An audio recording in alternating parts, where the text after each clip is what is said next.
What's up mga kastig? Magandang gabi sa lahat. Ayan. So ito lang yung natitirang bigas namin.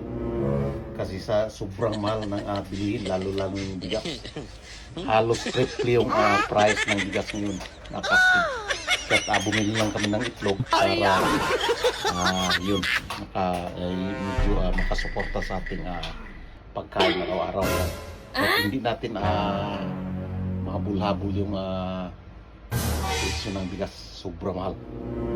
At sayang yung pera natin. Halos triple yung price. At ang pagkain natin yung makastig, ito lang no. Dalawang itlog at saka lugaw lang tayo kasi. Kasi sobra talagang mahal. Ang gagawin ng bigas. At ito lang yung pagkain natin makastig.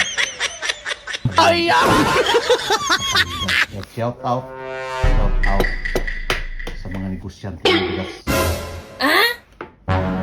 Nauna hindi tayo kumain ng bigas at sa mga negosyante ang bigas, kainin yung bigas nila, sobrang mahal.